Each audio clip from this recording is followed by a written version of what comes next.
As many of you may have noticed, the intro of this video is not my usual one. That is because today's subject is far too serious to make light of, and as such, this video will be different from my other works.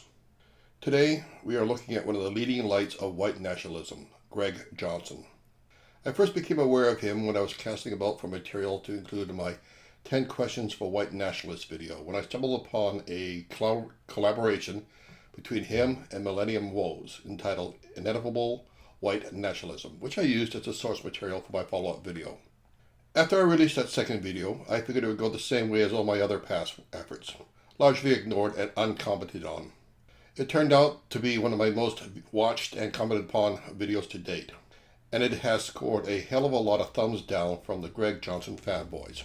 The comments from the Greg Jonhson supporters piqued my interest, so I went over to his channel to see what was what, and saw Greg Jonhson was being called Dr. Johnston. I thought to myself, doctor? You mean like Kent Hovind is a doctor with a fake PhD from some random and obscure diploma mill? But no, he is in fact a legitimate doctor, having earned a PhD in philosophy from the renowned Catholic University of America. So it's safe to say he's not a stupid man, although I personally find the ideology and the ideas that he espouses to be completely and utterly idiotic. Dr. Johnston has become one of the leading lights of both the alt-right and the white nationalist movements, and is currently the editor-in-chief of Countercurrents Publishing. Countercurrents Publishing is a clearinghouse of new right or alt-right books, articles, blog postings, along with podcasts, and has a readership of over 55,000 people per month. It has been linked with the white supremacist movement and has anti-Semitic leanings, although it paradoxically appears to be pro or accepting of homosexuality. And in case you were wondering, this photo comes directly from one of his blog postings. The link is in the description. Dr. Johnston is not only Countercurrents Publishing editor-in-chief, but he regularly posts on his blog there and has published over 40 books, some of which he has authored underneath his own name or under pseudonyms such as Trevor Lynch. Due to his popularity and that of Countercurrents Publishing, he is frequently invited to speak at alt-right meetings in both North America and Europe. Dr. Johnston's academic career is interesting to say the least. From February 1994 to December 1997, he taught philosophy at the renowned Morehouse College. Morehouse College is an all-male liberal arts institution and one of two traditional Afro-American colleges in the U.S., and counts among its alumni a certain Dr. Martin Luther King Jr. I find it absolutely stunning that a man with such pronounced white nationalist leanings has no doubt taught philosophy to many current and future black leaders of the U.S. In 2002, Dr. Johnston joined the faculty of the Pacific School of Religion as a visiting assistant professor of philosophy and in something called Swedenborgian Studies. The Pacific School of Religion is a seminary school with ties to the United Church of Christ, the United Methodist Church, and the Disciples of Christ, and provides training and indoctrination to those wishing to be ordained in those denominations. The school also maintains close relationships with various other Christian sects, including the African Methodist Episcopal Church, and even includes training for non-Christian clergy such as Buddhists, Jews, pagans, along with Pentecostals and even Roman Catholics. In 2010, Countercurrents Publishing and its website went live with Dr. Johnston as editor-in-chief. This, along with producing YouTube videos pushing the white nationalist and ethnostate agenda, now seems to be his main professional focus. However, he may still be teaching as well. Now, as I mentioned, Dr. Johnston is one of the leading lights of the white nationalist movement, and in my humble opinion, he and those like him are some of the most dangerous people within that movement. Even more dangerous than the likes of white supremacists and racists such as David Duke, Christopher Cantwell, David Lane, Don Black, and James Edwards, among others. People like Duke, Cantwell, and Lane basically appeal to the mainly fully committed white supremacist and racist crowd, such as neo-Nazis, Aryan nations, and KKK members, and are generally dismissed and derided by mainstream whites as obnoxious, ignorant assholes. The same cannot be said of Dr. Johnston and those like him, as they are actively trying to appeal to and target more moderate mainstream members of the white community. Those whites who, while not overtly or actually racist, who still have some measure of discomfort and concerns about what it means to be white in today's society, and who are unsure of and have concerns about multiculturalism, race mixing, and race relationships. Whereas people like Duke, Cantwell, and Lane come across as angry, violent, and stupid, and the vast majority of mainstream whites will turn away from them in disgust, white nationalists such as Dr. Johnston appeal to them because he comes across as being apparently sane, rational, level, cool-headed, and speaks from a position of authority afforded to him by his PhD. And the fact that he has had run-ins with and very public feuds with other leading white nationalists such as Richard Spencer, Brad Griffin, Andrew Angelin, and Matthew Hembeck has only strengthened his position and has cemented the fact that he has become in many respects the acceptable and respectable non-racist face of white nationalism and the ethnostate movement, and also appearing to be, if not pro-gay, then at least tolerant of homosexuality hasn't hurt that perception either with mainstream whites. But is this perception of Dr. Johnston of being a non-racist, non-neo-Nazi, unbigoted white nationalist correct? Well, if you dig deeper into his history and writings, then the answer is no. He is very much a white supremacist, a racist, an anti-Semitic, and by the sound of it, a not-so-closeted neo-Nazi. As I mentioned earlier, Dr. Johnston taught philosophy at Morehouse College, one of two all-male Afro-American liberal arts institutes of higher learning. However, while Dr. Johnston maintains that the white nationalism movement is not based on race superiority or racism, his writings would seem to belie that claim. In a Countercurrents blog posting on March 6, 2017, entitled, "White Nationalists Are Not White Supremacists," he wrote, "I do think whites are superior to some groups in some ways. I am very proud of our people, and we have a great deal to be proud of.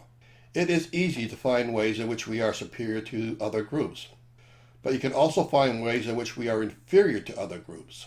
I just don't think this issue matters." And yet, in the same blog posting, he wrote, "Blacks do not find white civilization comfortable.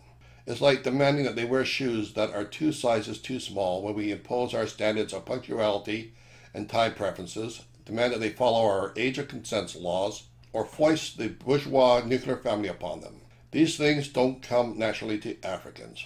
White standards, like walking on the sidewalk and not down the middle of the street, are oppressive to blacks.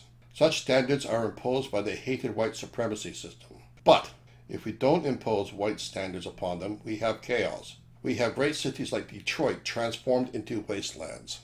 No matter how you try to gild this particular lily, it is still going to look and sound utterly racist and anti-black." Dr. Johnston also writes under a number of pseudonyms, including the aforementioned Trevor Lynch, along with Mike Meehan when he wishes to publish something a little more radical and overtly racist. Writing as T.C. Lynch, he posted a blog entry entitled "A Nation of Immigrants" on February 4, 2003 on the anti-Semitic neo-Nazi website Vanguard News Network, in which he claimed, "America would be improved by fewer blacks, Asians, and Metazoids, not more of them. America would be improved by fewer Muslims, not more of them. And of course, this country would be vastly improved by fewer Jews."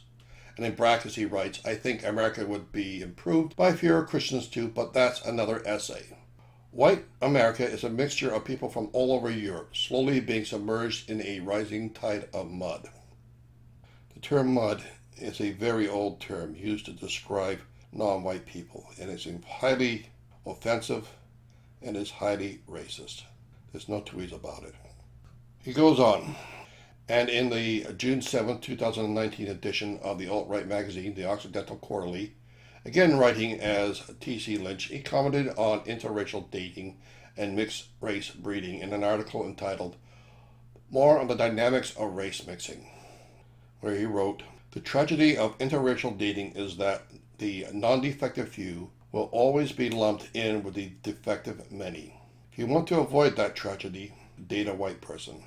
I take that very personally, as I am married to a Filipino lady. But it was in the book Confessions of a Reluctant Hater and Other Essays, first published on March 29, 2006, under the pseudonym of Mike Meehan, later revised and reissued under his own name, that he firmly establishes once and for all that he is a racist to the core, when he wrote, "We white nationalists claim that the mixing of races inevitably causes hatred and conflict.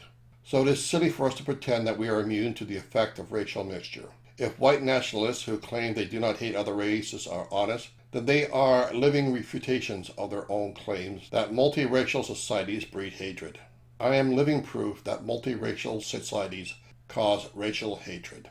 Later in the book, he goes on to admit, "I do prefer whites to other races, but that fact alone does not mean I hate other races.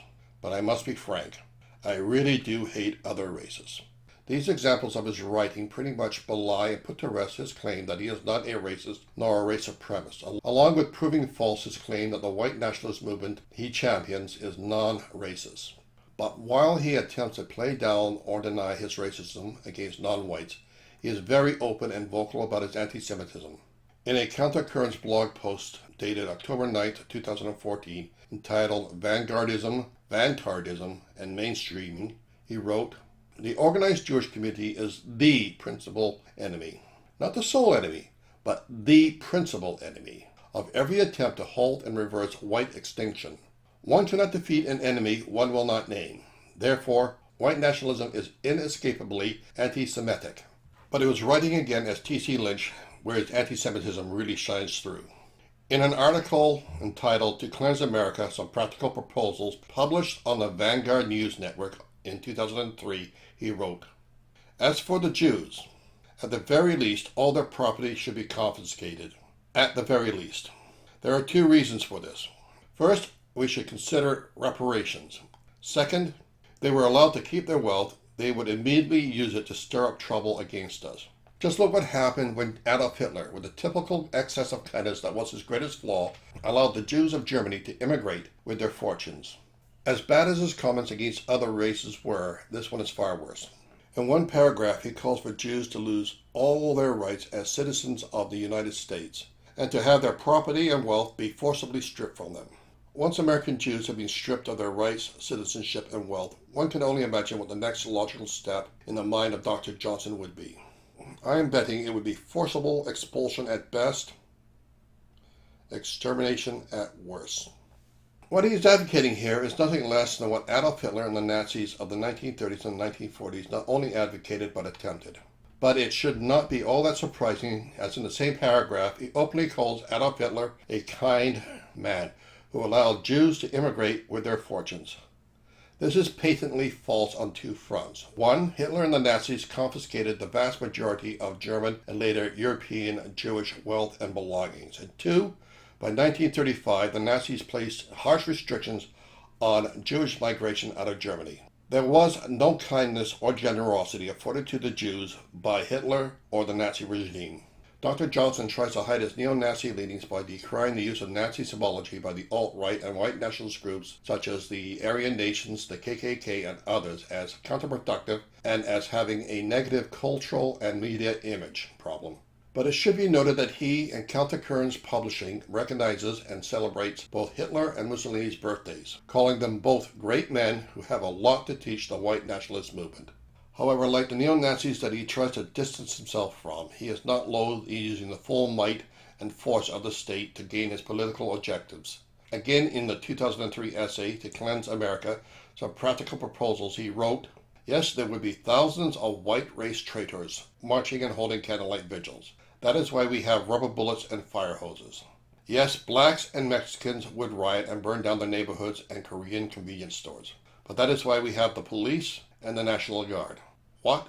Do white men no longer know how to crack heads or fire guns? In the end, non-white lawlessness would simply allow us to accelerate their expulsion." He also outlines his plan to strip all non-whites of their citizenship, including the rights and protection currently afforded to them under the U.S. Constitution, to make it illegal for them to work, and would heavily tax them in order to force them to leave. He even speaks of placing bounties upon the heads of any non-white that refuses to leave. I will include a link to the essay in the comments section. The essay is only one page, but it makes for very grim reading. Although Dr. Johnston has toned down his more controversial rhetoric in order to cultivate a more sympathetic and approachable persona, he is still a racist and an anti-Semitic at heart. However, now he is using the medium of YouTube to spread his message, and he is bloody effective at it. Now, I will be the first to admit his production values are spot on. The use of imagery, music, along with his pacing and calm, almost soothing voice will suck you in. And at first listen, you just might start agreeing with him. But once you get past the persona and really listen to what he's saying and advocating, you cannot but realize you are listening to an out-and-out racist and anti-Semitic fascist. And he is smart.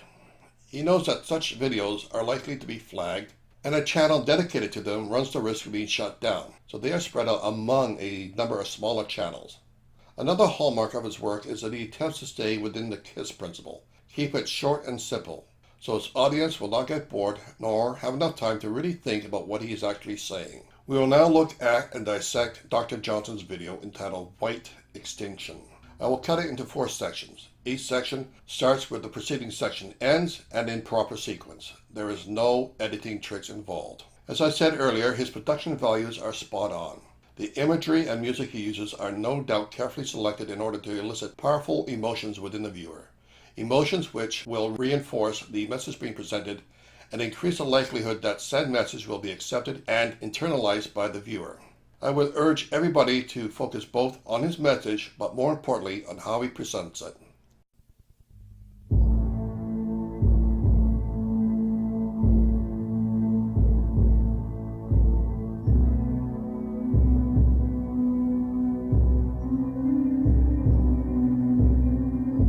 The idea that white people are threatened with extinction is not alarmist or way out. It doesn't require any kind of complex, recondite argument. It's actually a very simple, sober argument to make. And if you look at the record of extinction, 99.99% of species that have existed on this planet are extinct. So simply by existing, we have an almost 100% chance of going extinct, just based on induction.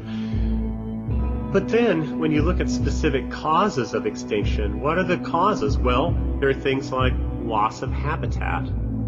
How do you lose habitat? Well, competition. Invasive species come in to your habitat and compete with you. Or excessive predation or disease, right? Just the mass killing of a group, that causes extinction. Or hybridization. Right off the bat, the viewer is hit by dark, solemn music, and the image of the tattered remnants of the English Cross the St. George flag fluttering atop the battlements of a castle. The use of this image and music is, in my opinion, meant to instill a sense of both dread and defiance within the viewer. Next is the image of a somber, well-dressed, older middle-class English gentleman, looking about at the knickknacks in an antique shop. One can only imagine that he is thinking about the past glories of the empire, when White Britain ruled the world and the dark races knew their place, and is wondering, how is it possible that they could have fallen so far? Now, how many of you noticed the ghostly images of menacing hooded figures that are superimposed upon this part of the clip? To be honest, when I first viewed this video in its entirety, I completely missed it. Here's a clearer view, this time of grinning men. This is a very common and effective subliminal technique, and most people will not have noticed it unless it is pointed out to them. Again, the purpose, in my opinion, is to reinforce the underlying sense of undefinable dread and discomfort within the viewer. They know that something is wrong, but are just not sure what it is, and that is where his message begins. He begins laying the framework of his argument that the white race is facing extinction by factually listing some of the causes of extinction, but not all of them. He conveniently fails to mention that extinction can be caused by outside ecological or environmental factors, such as a change in climate or tectonic events, although he does touch on the possibility of an asteroid strike later in the video. While he acknowledges that 99.9% of all the species that have lived on the Earth have gone extinct, and that there is a 100% certainty that the white race will go the same way, he claims that these extinction events were brought on for the most part by loss of habitat by an invasive species which moved in and began competing with and pushing out the original species, or that predation, that is the act of hunting and killing off an established species, or that the introduction of foreign and unknown diseases wiped them out. And finally, the act of hybridization, or interbreeding, led to radical changes within the first species to the point where they became something utterly new and different. He continues on with these trains of thoughts in the next clip. Well, the main causes of species extinction all apply to white people. We're losing our habitats where we feel safe to breed. We have all these invasive species coming in. There are areas where we're just being killed. And there are areas in which many of our people who do reproduce aren't reproducing with members of their own race. So they might pass their genes on, but they're not passing the race on. As the somber and haunting music continues, along with the bleak imagery, he begins attempting to tie in the reasons of species extinction to the white race, inferring that the whites are losing their breeding grounds to invasive species, by which he means blacks, Asians, Muslims, and the various brown peoples. It is as if he is saying that those who are not white are of a separate species and therefore not human. I know many of his supporters will say that is not what he is saying, but in my opinion, no rational or sane person can honestly say that he wasn't at least heavily implying that. He then goes on to say that there are areas where whites are being killed, implying that his so-called invasive species are coming into white areas and hunting down and killing off the native population. Really? Where?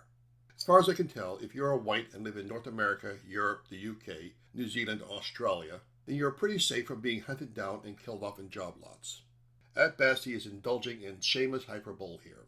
At worst, he is attempting to instill fear into his listeners. Either way, he should be ashamed of himself. His last point is that whites are interbreeding with other races, therefore depriving the white race of their genes. This is the so-called hybridization argument. No doubt those that do this are race traitors in his eyes and those of his followers. Sadly, he ignores the biological and social benefits such interbreeding could produce, as it is entirely possible and more than likely that both races will benefit by the sharing of biological materials. And as he himself noted, quote, "It is easy to find ways in which we are superior to other groups, but you can also find ways in which we are inferior to other groups," unquote. He continues on. And so when you look at the threat of extinction in just simple biological terms, it's pretty sobering. But the thing that really is a black pill is when you realize, wait, this isn't being caused by some asteroid colliding with the Earth. It's not some cosmic catastrophe. It's not some cosmic accident. All of these things are products of policies that have been implemented in Western governments since the Second World War, and implemented by people who are disproportionately and therefore very, very aware of the causes of group extinction. And now he attempts to blame this perceived white extinction on a multinational governmental conspiracy led by Jews. Most of you probably missed it, but during that sneezing scene, the word he spoke was Jewish. Have a listen while I run a loop of that scene and listen carefully. In this 40-second clip, he went fully down the conspiracy rabbit hole, invoking the New World Order as an international Jewish conspiracy dedicated to the eradication and extinction of the white race, and yet many of his viewers will not catch it. The message is cloaked in a never-ending sequence of dark dystopian imagery, somber music, and along with the clever bit of editing with the sneeze. And finally, the conclusion. That leads you to the conclusion that there's not just white extinction going on, but it's genocide. There really is meaning to the claim that there is a genocide afoot against white people. And once you accept that, well, it's hard to go back to sleep, and it's hard to feel like, well, we can just maybe muddle through and maybe they'll all work out somehow. We really do have to fight. We've got to change politics and culture, and we've got to change people's awareness, especially awareness of the Jewish question, and also awareness of just how we have this global oligarchical system, and we have these individualist values that are in conflict with long-term survival of our race.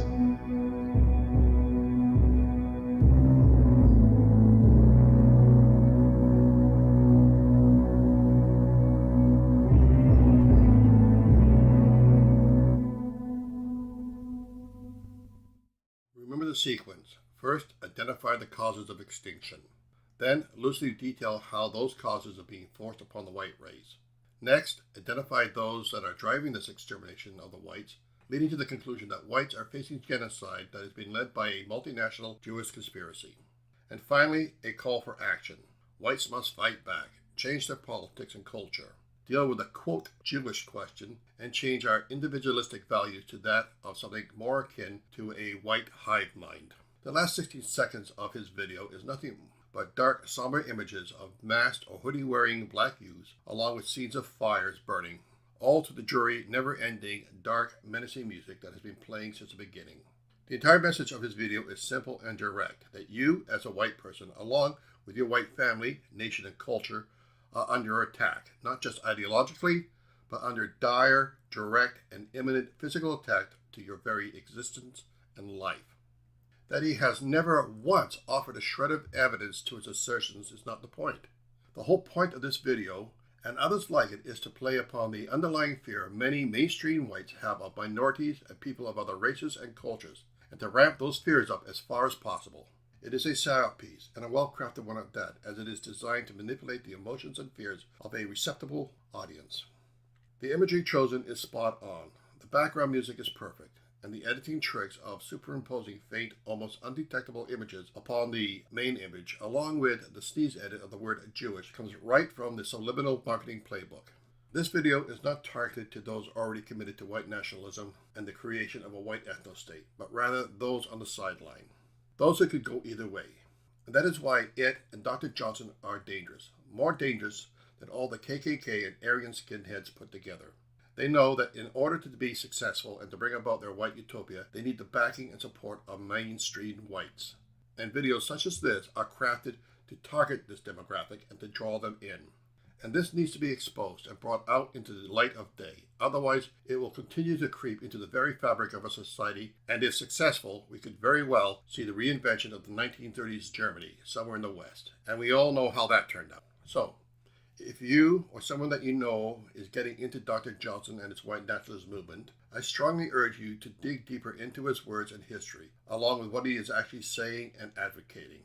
Then ask yourself, does he really represent what I believe and want? Do I really want to be associated with a bigoted, anti-Semitic neo-Nazi? Hopefully, the answer is no. That's it for this video. I know it's been a while since my last real release, but things were hectic at work for the past few months, but now I have some free time to produce more content. My next video will be another white nationalist video. This time I plan to respond to a white nationalist who answered my 10 questions in a polite and thoughtful manner. And instead of just writing back, I figured they warranted a video. I'm hoping to have a guest read the questions and answers. Then the next couple will be political in nature as well. After which I hope to get back to having some fun going after religious nut bars again. Till then, take care.